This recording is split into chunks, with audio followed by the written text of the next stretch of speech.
prendre en compte. Voilà le 11 avec Firmarine dans le but. Qui c'est Tollinson en défense centrale puisque Neven est suspendu. Vers la droite et Lomel vers la gauche. Le 11 molenbeekois avec Sankon titulaire à gauche en défense. Ça a un impact directement sur l'enthousiasme limbourgeois, ce changement.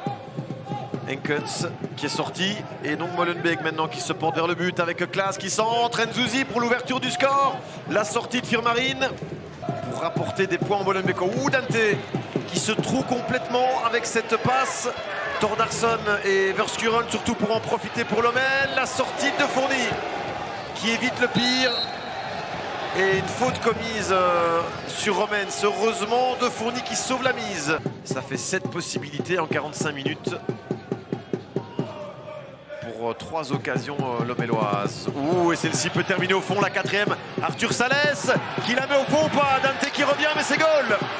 Et bien voilà, première titularisation pour le jeune Brésilien. Arthur Salès de Fourny est fou de rage.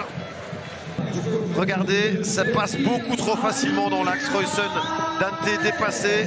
Et là, de Fourny qui sort mais qui n'empêche pas le Brésilien de marquer. Un petit but rapide ferait énormément de bien aux Bruxellois. Glenn Klaas, ouais, le voilà le but des Bruxellois et c'est Togi qui la met au fond, qui s'est élevé plus haut que tout le monde.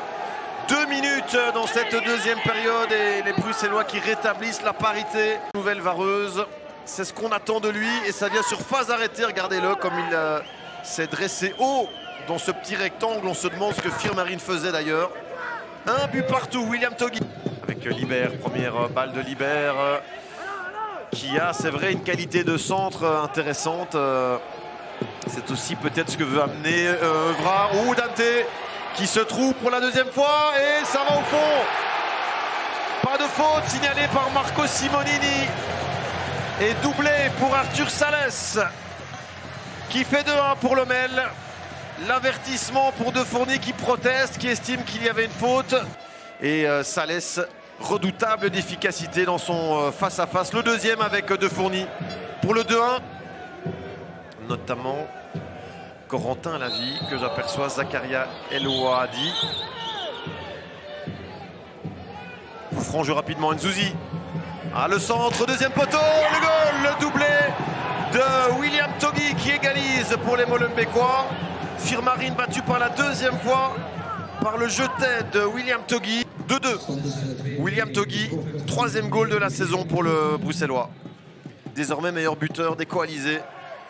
Les remplaçants sont appelés à rester finalement sur le banc du côté bruxellois. Koki Saito, attention à cette réaction limbourgeoise. Koki Saito dans la surface avec Dante. La frappe sur le poteau du japonais. Que c'était dangereux. Un crochet, 2 crochets, boum. Et est-ce que ça a été touché par De Fourny? Je pense bien. Qui ne baisse pas les bras, qui se bat toujours aux avant-postes. Bonne balle pour Romens, quelle bonne frappe de loin. La frappe contrée de Romens, ça revient chez El Ouadi qui va marquer. Non, Firmarine. Zakaria El Ouadi. Corner pour Romens. On a l'impression que les Bruxellois passent légèrement au-dessus quand même. Romens, premier poteau, et voilà le goal. Gilles Roysson qui a surgi au premier poteau et qui se jette dans les bras de ses supporters. 3e but de la tête des Molenbeekois. Roysson, Firmarine battu une nouvelle fois dans le jeu aérien. Ouais, Roysson, c'est magnifique comment il a surgi là au premier poteau pour Togi. Togi.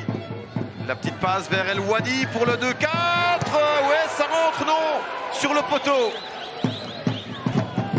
Pour El Ouadi, il n'y avait pas de hors-jeu. Puis regardez, il parvient à se retourner et puis finalement à frapper croisé.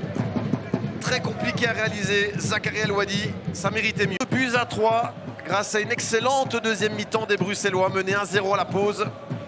Et qui donc ont totalement renversé la situation.